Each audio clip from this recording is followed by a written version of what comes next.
noite, sejam todos bem-vindos a mais uma edição do programa Especial Informação. Hoje, segunda-feira, 13 de janeiro de 2025, dia especial para o país. Tomou hoje posse a 10ª legislatura da Assembleia da República. Margarida Talapa foi eleita presidente do órgão numa sessão que contou com a presença do novo partido político com assento parlamentar, o Podemos, e contou com o boicote das duas antigas formações políticas, se assim podemos dizer, a Renamo e também o Movimento Democrático de Moçambique, que dizem que não tomam posse em repúdio aos resultados eleitorais que foram proclamados e validados pelo Conselho Constitucional. Nesta noite, vamos analisar aqui aquilo que são os desafios do Parlamento, numa altura em que decorre o chamado diálogo político intrapartidário, como forma de encontrar aqui uma plataforma de entendimento para resolver de uma forma definitiva a chamada crise pós-eleitoral. Para esta noite, conto com dois professores universitários. Desde já vou cumprimentar aqui o professor Patrício José, que desde já agradece a sua presença, e também o professor Régio Conrado. E porque é a nossa primeira edição do ano, que conto com vossas excelências aqui, queria desejar a todos um bom ano e que de facto seja acima de tudo um bom ano para o país. Eu começo por si mesmo, professor Patrício. Com que impressão ficou com esta primeira sessão? A Renamo não esteve lá, o MDM não esteve lá, o Podemos esteve, fundamentou a razão da sua presença. Fazem sentido as ausências da Renamo, sendo certo que tarde ou cedo, nos próximos 30 dias, esses deputados terão que ir tomar posse, nem que seja mesmo à porta do cavalo, se assim podemos dizer. Muito obrigado pelo convite, por cumprimentar o meu ilustre colega de painel e também saudar os telespectadores que nos acompanham. Bom, esta postura da Renamo parece ser histórica. Sempre que nós temos uma legislatura, há um momento ou uma vontade que eles expressam um certo desagrado, não é? Pela forma como os processos eleitorais aconteceram e os resultados que lhes dão o número de deputados que têm. Mas, na verdade, se eu entendo, se algo melhor análise, eles não querem estar num ato solene, não é? Que dá aquela pompa ao órgão, dá aquela legitimidade ao órgão. Não estão a prescindir a qualidade de ser deputados. Portanto, terão oportunidade dentro dos regimentos da Assembleia da República para tomar a posse. Então vamos ver, na verdade, a participar nos processos eleitorais. Agora, eu achei interessante a postura do Podemos, que está-se a estrear na Assembleia. Com estrondo, diga-se. Avaliar para as declarações do seu porta-voz. E acho que este distanciamento com os partidos históricos, não é? De não participar no ato solene, acho que já transmite alguma inovação, alguma ideia de que, bom, há problemas sim, mas nós vamos aos atos formais. Então, eu queria imaginar que aquela juventude que está lá, quer dar a transmitir uma nova postura. Espero que essa postura continue no processo legislativo dos próximos 5 anos, não é? A trazer novas formas construtivas, não é? de abordar, porque a tomada de posse é um ato solene, mas o que está aqui em causa nos próximos 5 anos é, de fato, a participação no processo legislativo, em duas vertentes.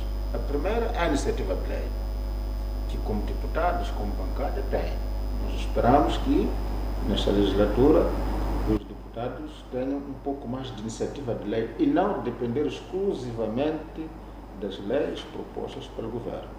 Em segunda perspectiva, é a própria discussão das leis, independentemente de quem são propostas, não é? No sentido do que conhecem de Moçambique, encontrar equilíbrio para que, através da legislação, se possa caminhar de uma forma relativamente equilibrada, de uma forma relativamente coesa, de uma forma relativamente construtiva, para que nós possamos ultrapassar, não é, paulatinamente, os problemas que nós estamos a enfrentar. Agora, também quero acreditar que o Podemos também transmite uma nova ideia do vocabulário que usa no tratamento dos assuntos, até dos colegas, nas mais variadas situações. Porque nós temos de acompanhar que nos debates nas últimas legislaturas, os deputados às vezes se excedem nos termos que usam para tratar este ou aquele assunto, e às vezes no tratamento deste ou daquele colega, por ser desta ou daquela bancada. Então espero que podemos, como sendo uma nova força política em estreia, naquelas condições, com uma certa pompa, na verdade, transmita-nos uma certa originalidade de postura política que contribua para que Moçambique se construa da melhor forma possível. Professor Reis, coloco-me também a mesma questão, como ponto breve. Com que impressão ficou com relação a este primeiro dia, as declarações do porta-voz do Podemos, que teu nome adjetivou os partidos Renamo e MDM que não estiveram lá, diz que nós estamos aqui, entramos pela porta da frente, não queremos tomar posse, digamos, a socapa, estamos aqui para assumir os nossos, como parte, digamos assim, da luta política pela verdade eleitoral, como eles dizem. E coloco também a mesma questão, o que achou da eleição da Margarida Talapa? É uma escola positiva? É este tipo de perfil, nesse quadro novo que Daniel Chapo foi dizendo na campanha, de fazer as coisas de uma forma diferente?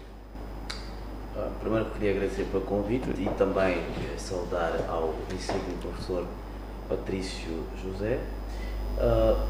Há talvez duas coisas que devem ser esclarecidas antes de responder a fundo a sua pergunta.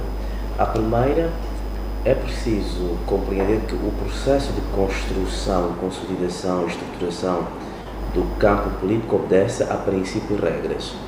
E uma das regras fundamentais é respeitar aquilo que é a dignidade das instituições.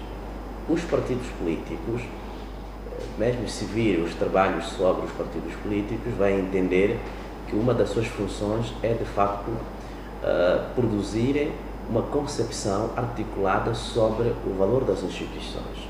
Portanto, a Renamo e o MDM, ao não participarem desta solenidade, portanto, que é a tomada de posse dos deputados, não só mostra a incongruência daquilo que tem sido ou foi a sua atitude diante ou em face dos próprios resultados, porque foram os mais silenciosos, os que menos estiveram a reivindicar tal verdade eleitoral, mas neste momento específico mostraram-se incongruentes com esta posição, pelo menos com a prática, para não dizer com o comportamento recentemente mostrado.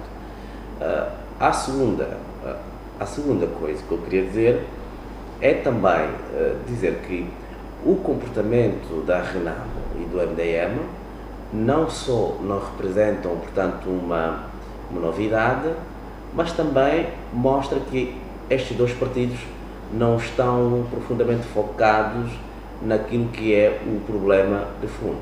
Qual é o problema de fundo? O problema de fundo é que foram amordaçados no processo eleitoral, foram punidos pelos eleitores por causa dos problemas que foram causados por eles próprios. Recordemos que durante os últimos 5 anos, Lutero Semango, assim como o general Ossufo, praticamente foram os mais ausentes da atividade política que pudesse estruturar ou captar aquilo que nós podemos chamar dos eleitores voláteis, porque os seus eleitores, que eram de tradição social ligado a este partido, por causa da decepção do que eles próprios representaram, obviamente que estes indivíduos já não são mais eleitores cativos, e isto criou graves problemas na estruturação daquilo que é a sua forma de fazer política. E também acrescentar que eles não compreenderam que a forma como é que fizeram a campanha teve resultados perversos. Portanto, ao invés de se concentrar num ato que não tem relevância estratégica nem tática politicamente, deveriam desde já estar concentrados a repensar como é que se vão reorganizar para voltarem a ter a confiança dos seus respectivos eleitores.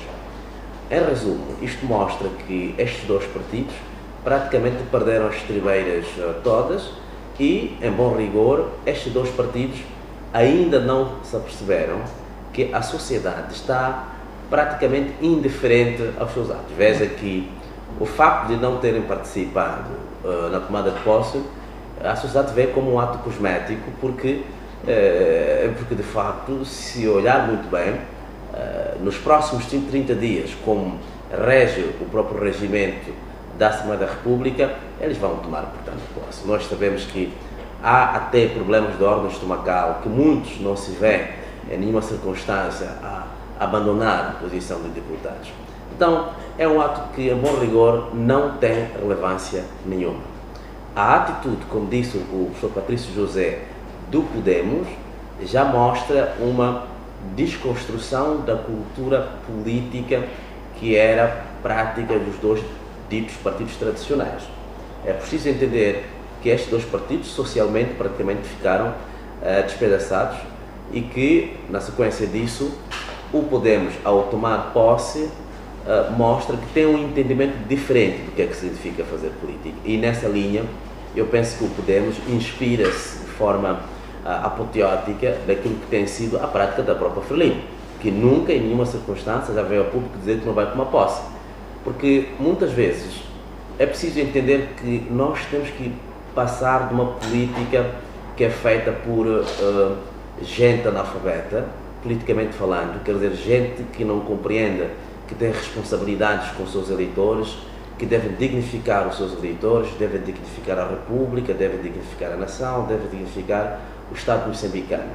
E quando não se faz isso, obviamente, estamos a dizer que a política ainda é aquela que é feita na base de um conjunto de práticas corriqueiras que, de fundo, não tem absolutamente nada. Eu tenho um entendimento de que, nessa perspectiva, o Podemos pode, de facto, trazer, ou, aliás, pode contribuir a afirmar a cultura política que consiste, digamos, no respeito das instituições. Isto é profundamente importante, porque os partidos políticos, elas espalham, portanto, uma imagem para a sociedade.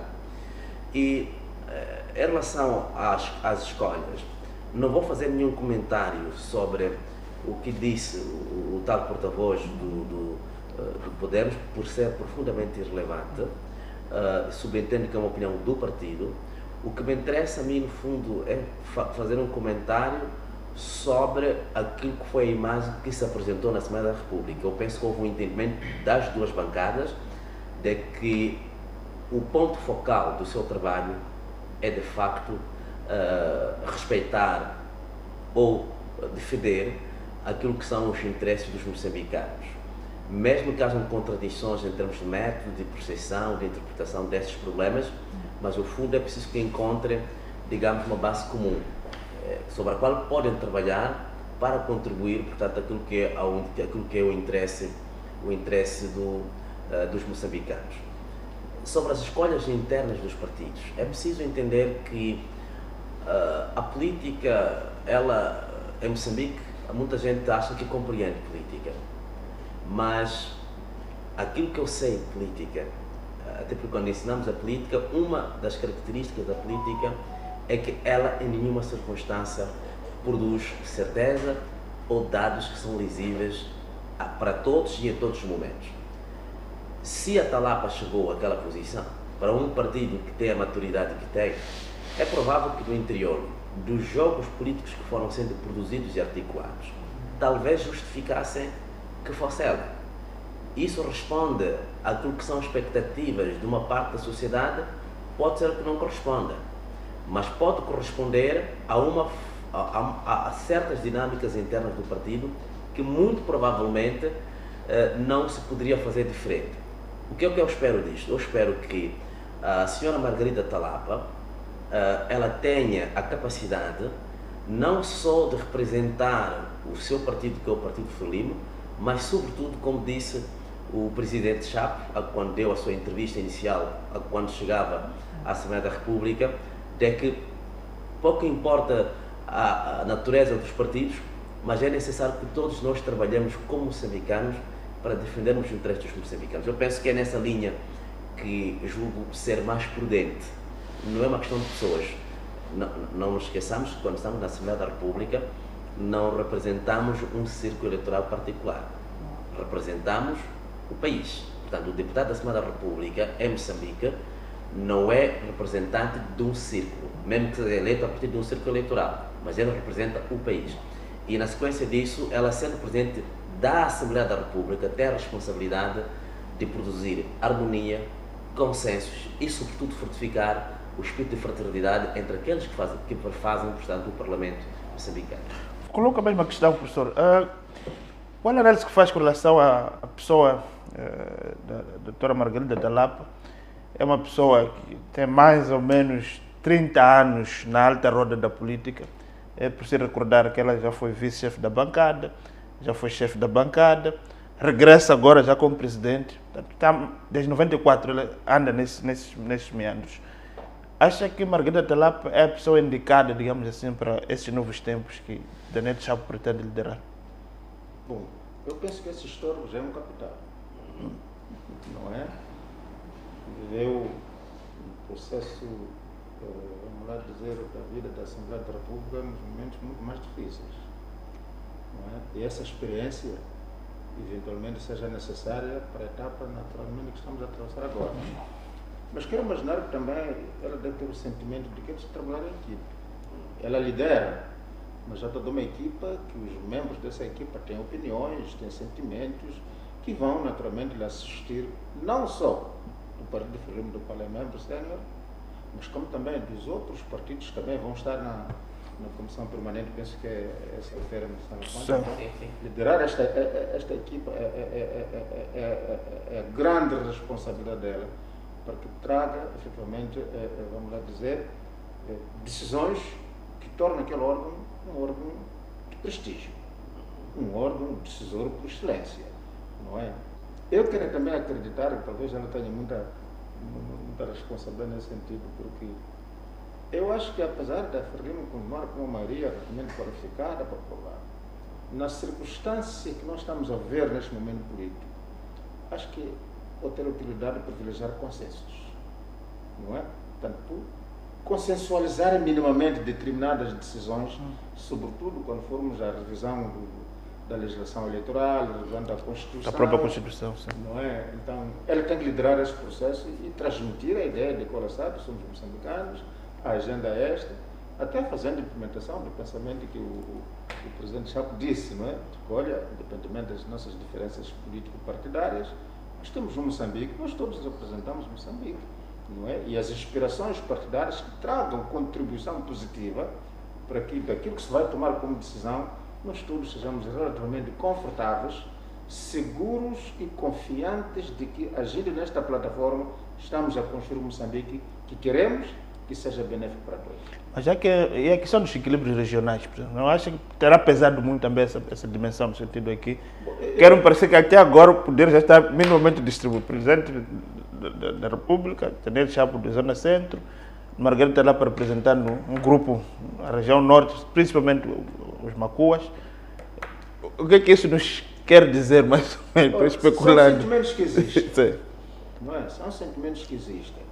Se estudar a ideia de inclusão, estudar a ideia de partilha do poder, o que nós queremos é o uso, não é verdade? O provável uso desses argumentos para projetar esta figura para aquela posição traga aquilo que eu sempre chamo de consensos na sociedade. Nós todos somos parte do sistema, independentemente da minha valoração individual, mas eu represento um sentimento que, dialogando, não é verdade, corretamente dentro do processo, não é verdade? Chegamos a uma altura em que nós estamos a caminhar bem. Porque muitas das vezes nós podemos extrapolar o sentimento, essa competência, aquela competência, sim, é necessário, mas ninguém é tão absolutamente, não sei se o termo é correto, tão incompetente com a experiência que ela tem de 30 anos, de chefe de bancada, de chefe, isto, mas aquilo, foi ao governo por uns 5 anos. Eu penso que ela traz um capital que, com o apoio de tantos outros, mesmo da região de que ela se supõe se representar, mesmo os outros camaradas que são do mesmo partido, mesmo os outros... E a dimensão religiosa também não chama aí. De fato, ela é mulher, ela de fato congrega aqui três dimensões interessantes. Não sei se vocês estão mais especialistas em política, podem ser chamadas de aculação. Ela é mulher, hoje em dia valoriza-se muito essa questão, é muçulmana, que eu também, tendo em conta que Daniel Chapo é cristão, e é da região norte. Acha que esses fatores também podem ter pesado para essa escolha? Se pesar ou não, eu não tenho ideia. Mas são importantes na construção do país. Eu coloco se esses fatores podem ser usados para estabilizar, Então usemos. Se esses fatores podem ser usados para melhor dialogar, usemos. Agora, se foram os fatores relevantes para... Mas para Moçambique, são importantes ou não esse tipo de fatores? Naturalmente que o diálogo nacional nas diferenças é funcional. Essas diferenças religiosas, na verdade, trazer no discurso, no debate político para fim de tomar decisão é fundamental. Tanto mais nós podemos ter um pouco mais, uma pressão mais aprofundada de cada particularidade quando nós devemos tomar uma decisão. Porque nós temos esse fenómeno, esse conceito de unidade nacional. Essa unidade nacional começar a trazer as mais variadas particularidades da nossa sociedade, não é? Para que nós possamos efetivamente avançar. Aquilo que nós, quando formos a ver o Moçambique geopolítico e trazendo esta parte da população com as diferenças culturais, étnicas, religiosas, nível de desenvolvimento, porque se você for analisar a pobreza na base da religião, vai ficar surpreendido. Mesmo entre os cristãos, na verdade, há uns mais propensos à pobreza, porque a própria formação, é verdade, a própria forma como é projetado o Evangelho. Então, se nós trazemos e aceitar aprender dos outros, como que os outros foram fazendo para este elemento constar nessas questões? Portanto, eu penso que são particularidades que, se ela reúne, traz ao consenso, aliás, traz à mesa de debate para conduzir os destinos da Assembleia da República, que é o órgão maior do ponto de vista da legislação. A legislação é aprovada lá. Então, naquilo que eu dizia... É o órgão representativo de todos. Exatamente. Aquilo que eu dizia no princípio, a Assembleia tem a responsabilidade de discutir com muita profundidade as leis que vão ser tomadas lá, para trazer o equilíbrio no entendimento da sociedade moçambicana e projetar o desenvolvimento em benefício de todas as particularidades que Moçambique representa dentro do seu povo. Coloca a mesma questão, Dr. Reis. Estive aqui a ver, rapidamente, a analisar a doutora Talapa. Para além dessa experiência, quase 30 anos, portanto, trabalhou com todos os últimos presidentes de Moçambique, desde o presidente Chissano, o presidente Guebuza, o presidente Inhus, prepara-se agora para trabalhar com o presidente Daniel Chapo. É mulher e também é muçulmana e é macua. Acha que esses fatores numa única pessoa, acho que podem ser importantes, digamos assim, do ponto de vista dessa questão dos consensos que o professor Patrício aqui referiu? Bem, a realidade sociopolítica, e fazendo uma leitura até em termos de antropologia política, é evidente que Moçambique tem múltiplas etnias que representam diferentes realidades socioantropológicas, mas é necessário também ter muita cautela quando se faz a leitura do político a partir ou na base da etnia. Moçambique é um país que hoje reconhece plenamente a existência de múltiplas etnias, mas a nossa projeção como nação, ela muitas vezes tenta, sempre que possível, evitar que a etnia seja o critério fundamental para determinar quem toma posição em que circunstâncias. Eu tenho o entendimento de que a doutora Margarida Talapa, como dizia o professor Patrício José, ela acumulou o capital profissional. O que é capital profissional? É todo o processo de aquisição de competências ao longo dos 25 anos que esteve na Assembleia da República, dos 5 anos que esteve, portanto, na governação e também dos variegados anos que está no trabalho político dentro do seu partido. Obviamente que estes aspectos todos não podem de per si serem negligenciados. Segundo, há o capital político. O capital político que foi acumulado por ela não é negligenciável, porque através do capital político acumula-se o capital social. E o capital social significa que lhe permite, em determinadas circunstâncias, poder melhor negociar, melhor encontrar os consensos e, sobretudo, melhor articular os interesses, porque ela está profundamente clara que o contexto em que nós vamos entrar agora, obviamente que vai exigir muito labor nesse sentido. É verdade que há determinados grupos da sociedade que podem ter um entendimento negativo da eleição, portanto, da doutora Margarida Talapa, mas é preciso entender que esta percepção negativa, ela no fundo é parte integrante, digamos, de uma corrosão de percepção das instituições e por endereço das pessoas que ocupam determinadas posições. Mas se nós quisermos individualizar, eu olho a Presidente da Assembleia da República é uma instituição, é uma função. A pessoa pode ser uma pessoa, mas como disse o professor Francisco José, nós temos equipes por trás. E não nos esqueçamos que nós temos, são 2 vice-presidentes da Assembleia da República, um deles vai para o Podemos, certamente. Logo, o trabalho que ela vai ter que fazer tem que se articular, obviamente, com os outros 2 vice-presidentes. E sendo assim, quer dizer que o próprio Parlamento, no contexto atual, vai ter que fazer com que este processo de produção do consenso reflita os grandes interesses que os moçambicanos têm neste momento. Agora, é óbvio que alguns vão fazer, portanto, um certo populismo. Alguns até vão tocar questões de ordem individual, o discurso ad hominem, quer dizer, vão atacar a pessoa.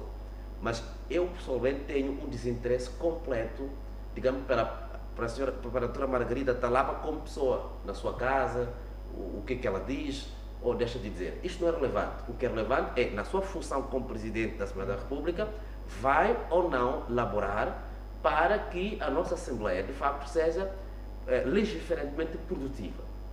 O professor Adriano Moreira tem chamado a atenção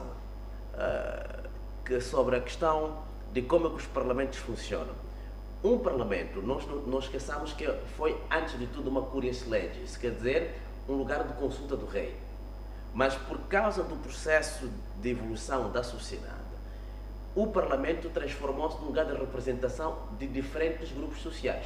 Primeiro os burgueses e as aristocracias. E hoje, com a Revolução Francesa, e mais adiante, com a Revolução Americana depois francesa, o parlamento representa as diferentes sensibilidades da sociedade. Eu não vejo como é que, na situação em que nós nos encontramos hoje em Moçambique, podemos continuar a funcionar como se estivéssemos num parlamento monopartidário. E ainda sabemos que, por exemplo, o Partido Frelimo não tem maioria absoluta qualificada. Tem maioria relativa simples. Tem 2/3. Simples. Tem 171 deputados. Logo, nessa condição, há decisões estruturais do país que ela não pode tomar sozinha. A Frelimo já teve também 2 maiorias, 2/3. Não houve aqui, digamos assim, um desvairar do ponto de vista de decisões, como temos visto em outros países, em que essas maiorias são usadas para prolongar mandatos, para outro tipo de atentados, digamos assim. Todos os estudos sérios sobre, chama-se estudos legislativos, ou se fizer aquilo que os franceses chamam la sociologie de parlementaire, vai entender que o Parlamento moçambicano, há um consenso nisto. O Parlamento moçambicano não é suficientemente produtivo. O Parlamento moçambicano não tem sido coincidente com aquilo que são as expectativas sociais. Aliás, o próprio Presidente Chapo disse ainda que o Parlamento vai ter que ser decisivo no processo de governação que se abre. Ser decisivo, o que é que significa? O Parlamento tem que cumprir com as suas funções. Quais são as suas funções, teoricamente? O Parlamento tem que legislar, o Parlamento tem que revogar as leis que não foram pertinentes, tem que fazer o trabalho legislativo. Segundo, o Parlamento tem que fiscalizar aquilo que é a atuação do governo.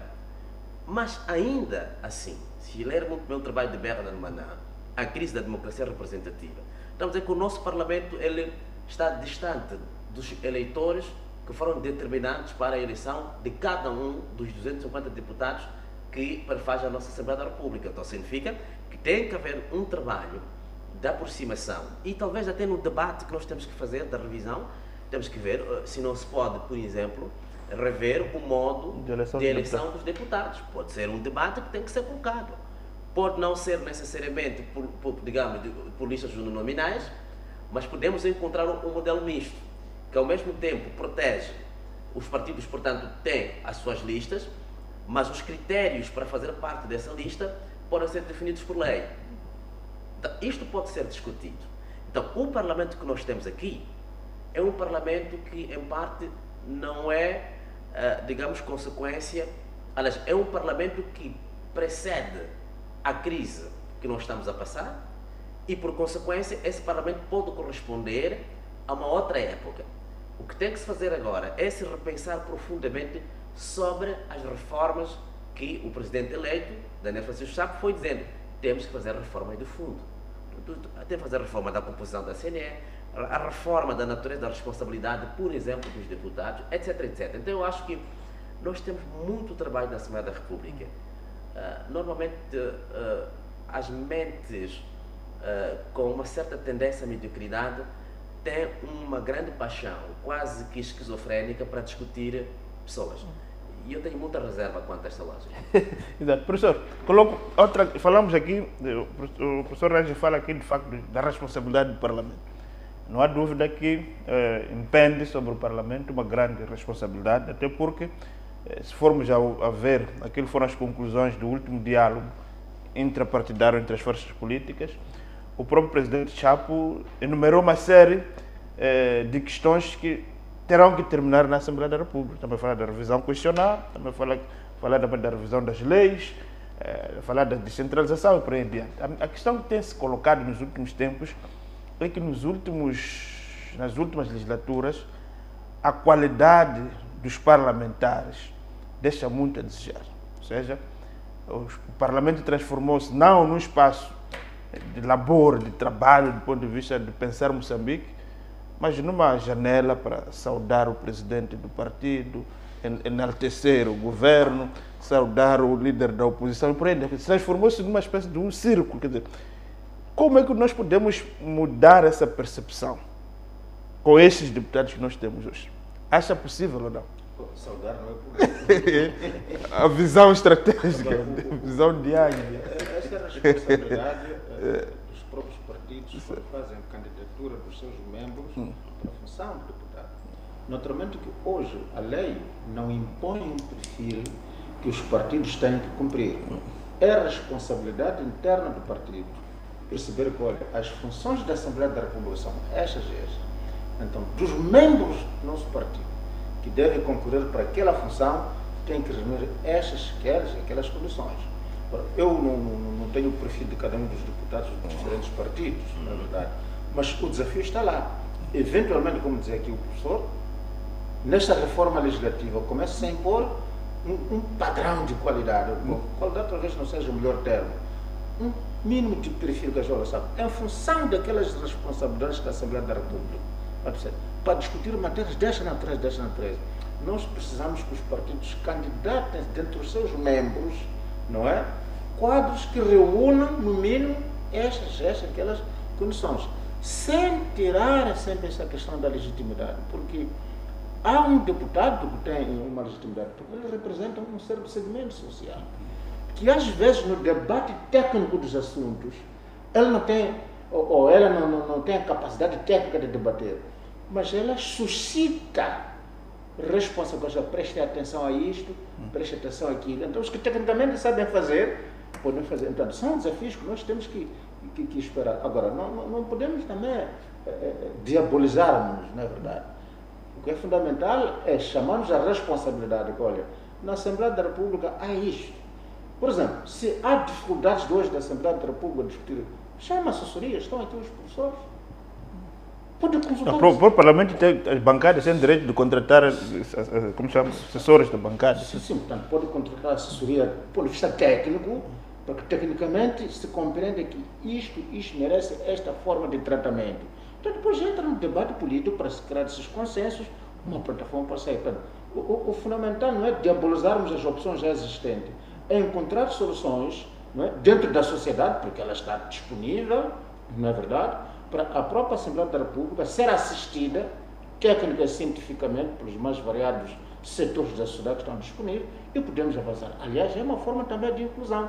Nós não podemos ter no país o conhecimento que não circula. Portanto, o conhecimento só está naquele setor. Depois não circula nos outros setores para produzir soluções ao país. Isto aqui é fundamental, nós temos a consciência. Os deputados são aqueles, os partidos produziram aqueles deputados. Não é verdade. Mas a Assembleia também tem que ter a consciência que é preciso buscar conhecimento na sociedade, não é? Para ser usado no processo legislativo, para nós sairmos com as Mas professor, há uma tendência, se formos olhar a legislatura de 94, de 99, fica uma ideia de que parece que aqueles deputados eram muito mais laboriosos, mesmo aqueles que são da Frelimo, não tinham muito essa tendência de as primeiras 5 páginas do discurso é de saudar, louvar, enaltecer. Mesmo os críticos que eram da Renamo também não tinham necessariamente de discutir coisas eminentemente partidárias. Ou seja, a ideia que se coloca que bem, parecia que estávamos a caminhar numa perspectiva de antes do partido, do interesse nacional. Onde é que nos desviamos? Ou não partilhamos dessa ideia? Olha, se eu entendo isto, a evolução dos partidos trouxe novas gerações de liderança. E a legitimidade dessas lideranças exigiu uma certa forma de tratamento. E 2, a qualidade de membro de partidos. Cada um foi ao partido que foi para as motivações próprias. E a competição interna para chegar àqueles posicionamentos também tem dividendos, dos quais ninguém quer prescindir. E às vezes, a posição da liderança dentro dos partidos foi mudando um nível tal em que, olha, eu tenho que falar bem do chefe porque depende da minha presença aqui e depende até da renovação do meu mandato. Não é verdade? Mas eu não quero pôr isto como o maior cerne possível. O que é fundamental dentro dessas mudanças todas, para o bem ou para o errado, é preciso cultivarmos a ideia de usar o conhecimento que se produz na sociedade. Olha, a política vai produzir os políticos que tem. Não é? Ou os políticos são reflexo do país, ou seja, podemos ser políticos. De alguma forma, de alguma forma, se for a verificar a composição da Assembleia da República, resulta também do funcionamento interno dos partidos, não é? Com este líder do partido, você vai ter uma certa Assembleia da República, ou vai ter uma certa qualidade da bancada. Com este líder, naquelas condições, vai ter sempre um certo padrão de representatividade da estrutura social que está dentro do contexto do próprio partido. E esses elementos, ainda se nós não temos uma base legal para exigir um perfil mínimo para ser proposto pelo partido para deputado, nós não vamos conseguir eliminar isso. Então, a forma de mitigar os efeitos que possam advir dessa forma de funcionamento dos partidos, que influencia na composição da Assembleia da República, é usar o conhecimento que a sociedade moçambicana produz.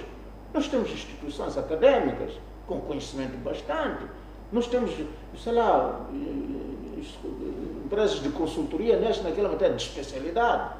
Por exemplo, por que nós fomos parar no Sul nasquelas condições? Qual é o conhecimento que a sociedade era capaz de produzir para ter conduzido o processo de Sul de uma forma credível? Politicamente queriam se impor, projetar uma certa imagem, mas tecnicamente o caminho não era aquele. Será que os deputados não entendiam aquilo?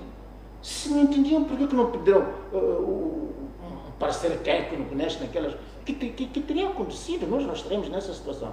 E vai verificar que o Sul foi um dos problemas que fez explodir na função pública vários sentimentos que acabaram desfalando, vamos lá, explodindo da forma social mais grave. Não é? Se você teve um professor descontente, você teve um médico descontente, você sabe quando. E depois é o médico que atende o cidadão comum. Eu, professor, tenho que dar aulas aos estudantes, quer dizer, tem que imaginar esses elementos todos. Tenhamos também a coragem de usar o conhecimento que a sociedade está produzindo. Mas professor, qual é a dificuldade para ele? Até falamos de conhecimento externo, assessoria.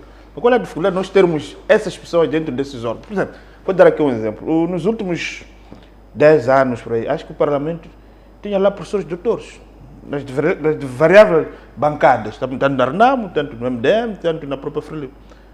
Quero que desta legislatura, por exemplo, temos poucos professores doutores. O que está acontecendo na política? Quer dizer, há quem dizer que o grande problema da política nos últimos tempos é que dá muito mais valor aos bens materiais em detrimento dos bens espirituais, o conhecimento, a ciência. Partilha dessa ideia de que há uma degradação, digamos assim, da função política, a questão da comercialização dos lugares, partilha muito dessa ideia. Eu não quero um conceito de degradação, mas há um aspecto que para alguém está um certo padrão de conhecimento, atitudes que ele não pode tomar. Não é? Há certas formas de tratamento que ele não pode se tornar. Então, cabe às lideranças dos partidos perceber qual o desafio daquele órgão é este. Nós precisamos dos nossos quadros que possam, tecnicamente, ajudar a compreender isto e isto mais alguma coisa. E 2, há o sistema da legitimidade de grupos sociais, os mais variados aspectos. Encontra também uma forma de os trazer, mas sempre com o sentimento de querer criar. Quer dizer, há um certo discurso, vocês chamam isso de elogiar sempre, o que o professor Corado não vai fazer, não é? Nem que seja pelo jargão. Há termos que ele não usa.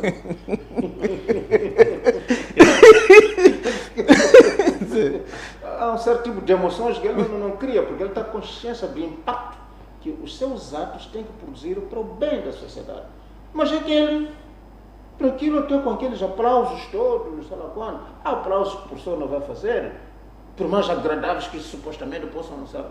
Então, cabe às lideranças dos partidos, em função dos desafios que a construção do Estado impõe, na verdade, encontrar o equilíbrio para que o conhecimento dentro do partido possa também vamos lá, aparecer nesses processos, mas também o conhecimento que toda a sociedade produz. Por exemplo, cada um vai se filiar ao partido que acha que corresponde ao seu pensamento, sei lá qual. Mas quando estamos lá no debate, há de verificar que técnicos de diferentes partidos podem concordar numa determinada plataforma, que eventualmente o seu próprio partido não esteja a concordar. Então coloca esse lado tecnicista, na verdade, a trazer propostas de soluções credíveis, ajustáveis à conjuntura e que promovam um certo padrão de estabilidade.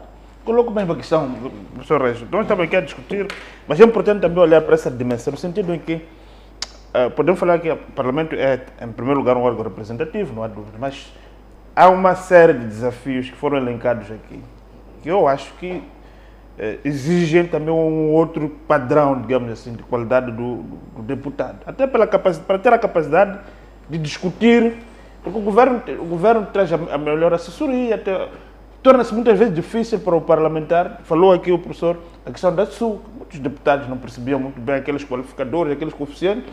Pronto, mas é o partido que diz que temos que aprovar, vamos bater para isso.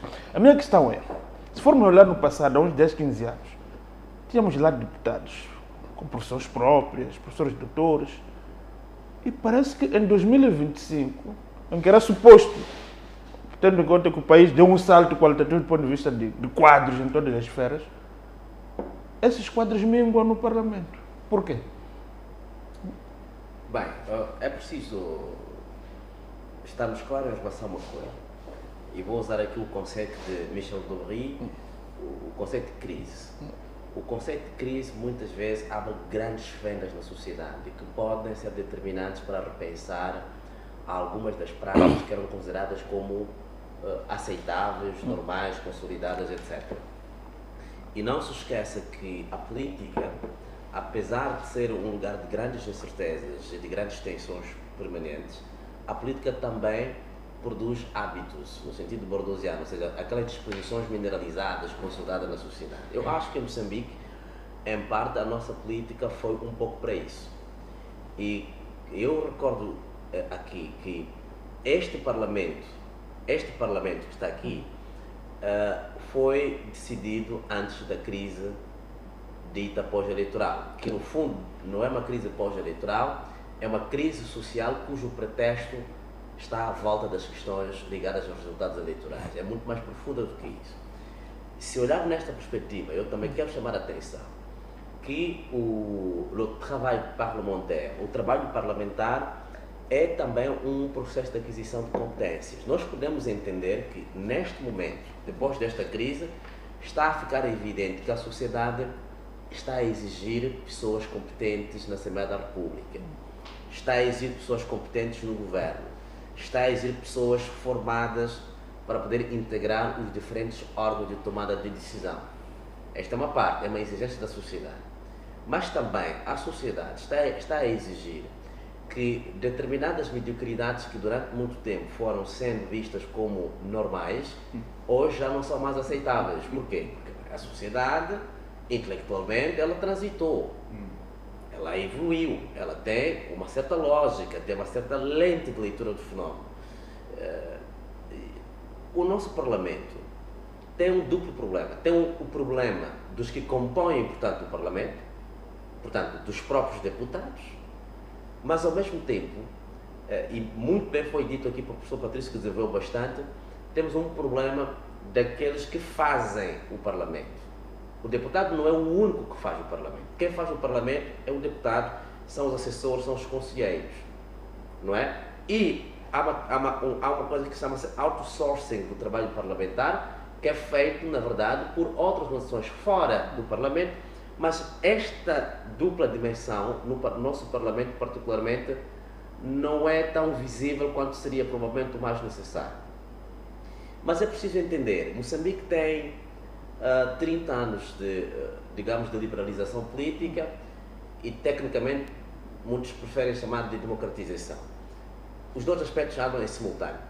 30 anos significa que, por exemplo, os políticos devem aprender coisas básicas, por exemplo, no Parlamento, que não se usa meia branca, ou sapato preto, por exemplo. Por ser uma coisa pequenina. Tem que aprender como combinar uma gravata, tem que saber como falar com decoro, falar com elegância, falar com uma certa postura.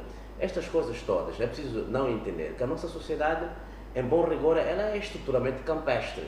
E há muitos que, de facto, entram para o Parlamento sem nunca terem tido um contacto real com o espaço da pequena civilização. E isto tem impactos estruturais no seu comportamento. Olha, nós temos muitos parlamentares, de todos os partidos que estão representados na Assembleia da República, que nunca se sentaram à mesa para comer com faca e garfo, mas está a representar uma nação. Como é que se faz com este indivíduo? Por isso que há aquele pequeno subsídio de integração. Vais comprar um fato, vais comprar um sapato, tudo isto. Então, é preciso entender que a própria dinâmica da sociedade moçambicana impõe-nos muitas vezes determinadas pessoas ao Parlamento. Mas tem um outro aspecto. Se olhar para os partidos da oposição, por exemplo, falo particularmente da RNAM. Qual era a base social da RNAM?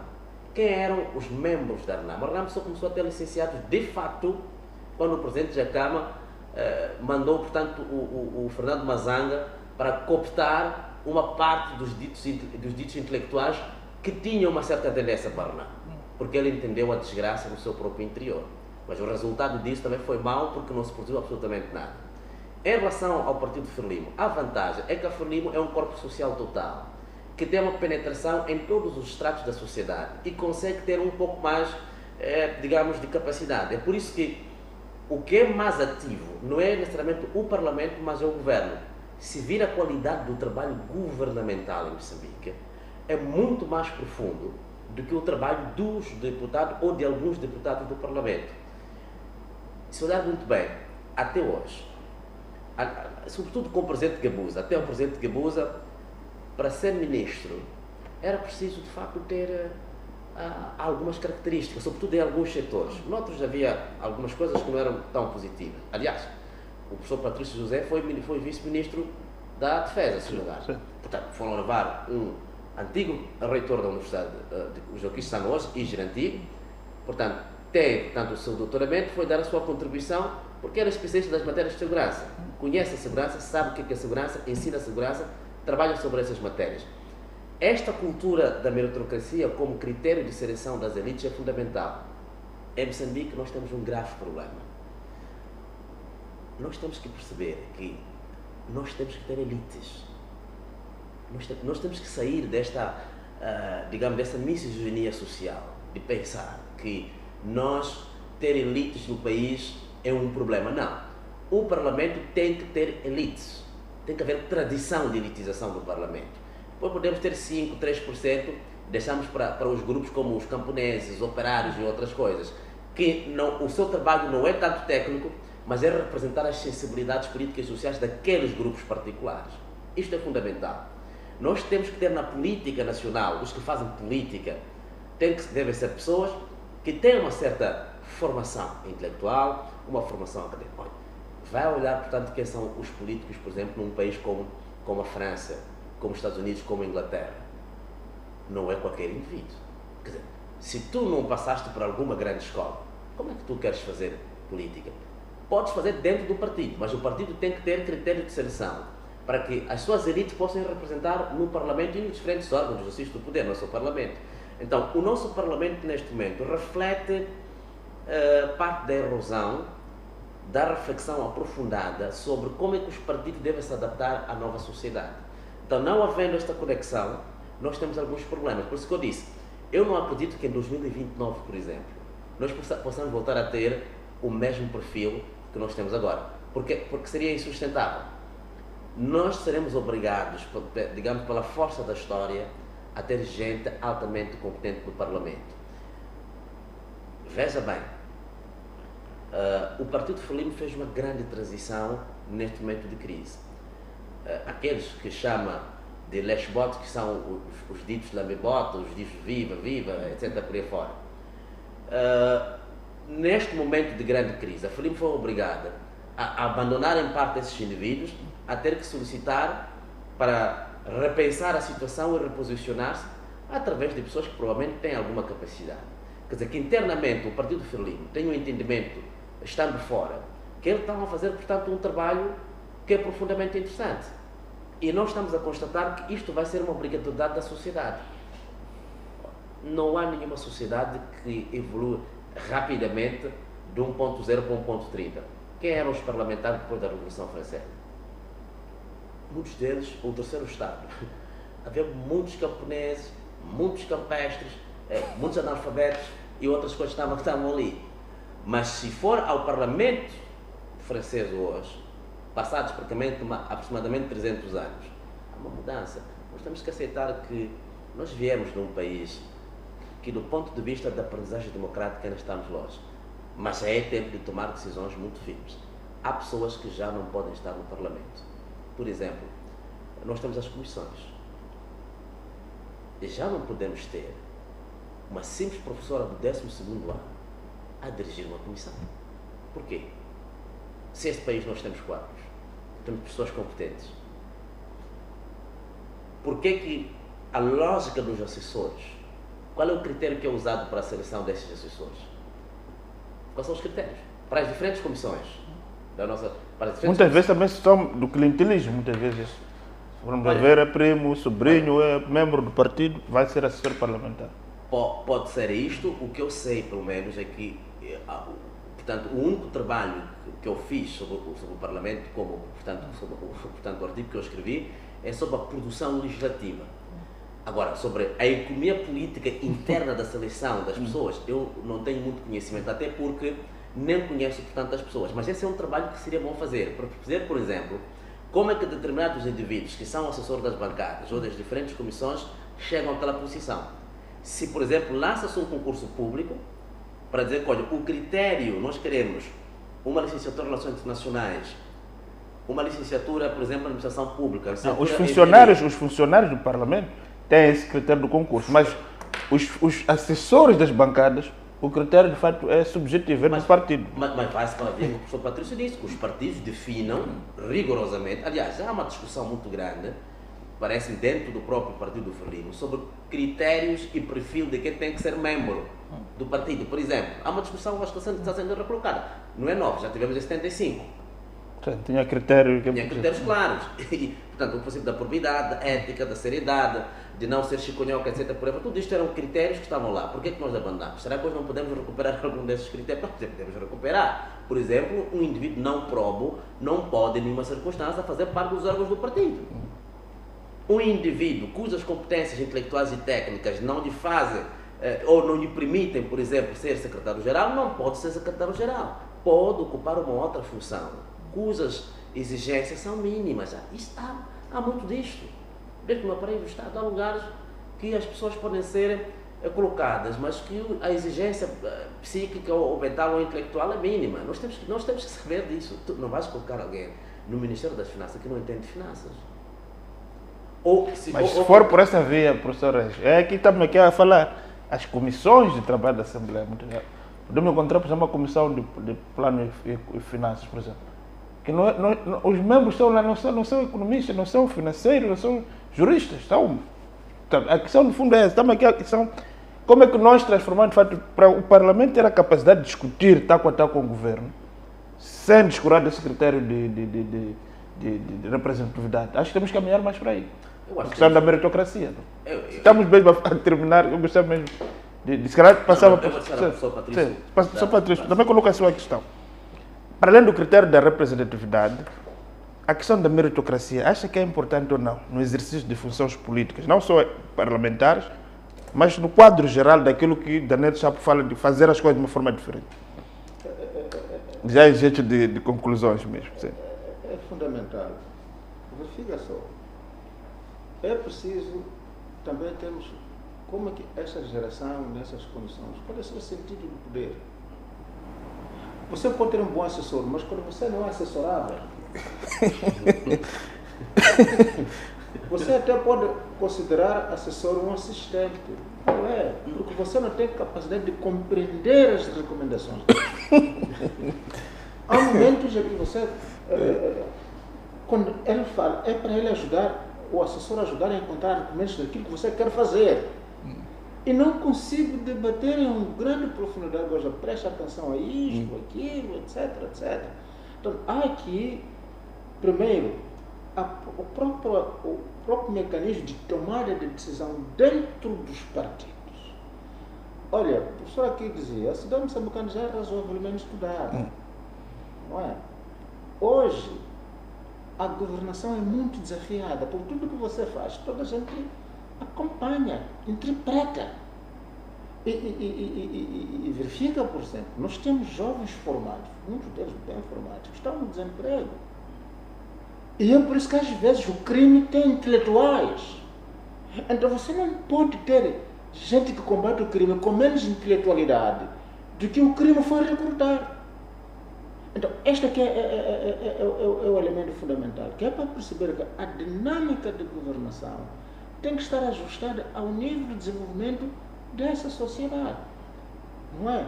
Que é para que as decisões do poder compreendam que esta sociedade é isto, mas aquilo. Você ensina, por exemplo, o seu filho. É preciso lhe dar espaço para a criatividade e não para reproduzir tudo que você lhe foi ensinando. Em função da conjuntura que está-se a viver, da inteligência que ele for desenvolvendo, ele inova para trazer soluções. Não é verdade?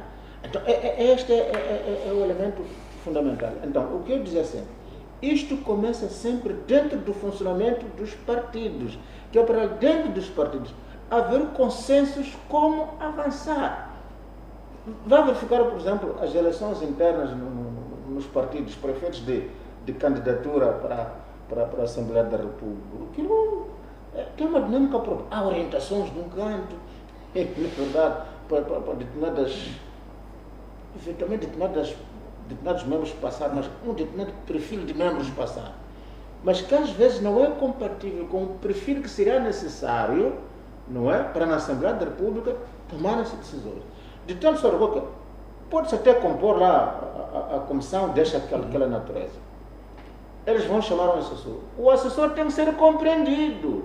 Porque você pode trazer uma informação que tecnicamente não lhe compreendem. Então mas já que temos que decidir assim, porque já houve uma orientação política que nós temos que avançar daquela maneira, mas que tecnicamente as coisas não avançam. Portanto, é um estágio de desenvolvimento que nós temos que assumir para que nas próximas gerações, na verdade, nós possamos fazer diferente, como diz perfeitamente o presidente eleito. Mas este fazer diferente exige mudança de todos. Sob pena também de você ir para lá muito intelectual e também não compreende a conjuntura, vamos lá, política que você tem que aplicar a sua intelectualidade. Você também vai fracassar. Na verdade.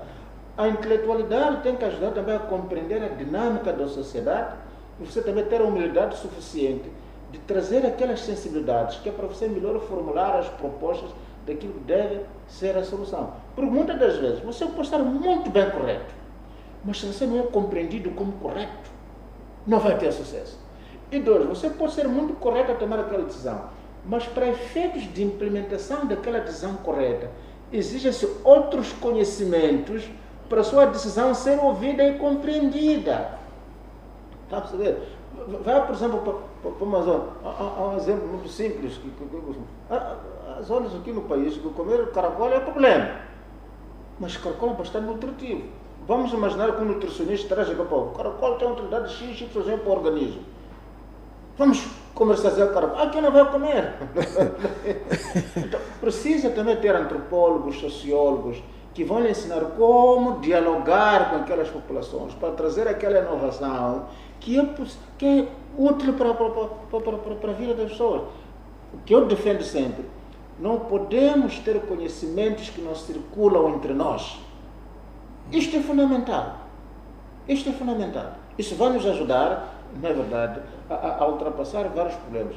Porque mesmo você que tem essa intelectualidade acadêmica, sei lá quanto, há conhecimento que você precisa de ter do analfabeto.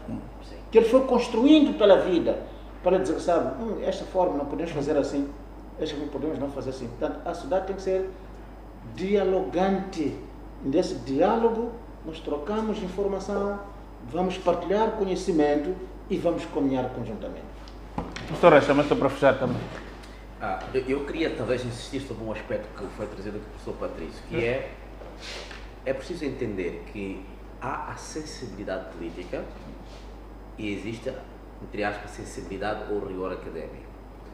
Não é possível termos um governo onde apenas perfilam os académicos e intelectuais. Aliás, isso já se tentou e falhou ao longo da história.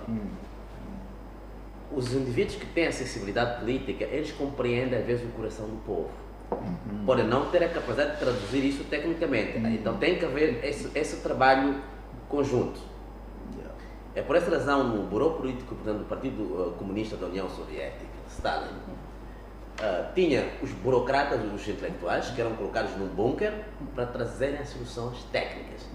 Depois tinha os políticos, cuja responsabilidade, os comissários políticos, cuja responsabilidade era compreender qual é a sensibilidade.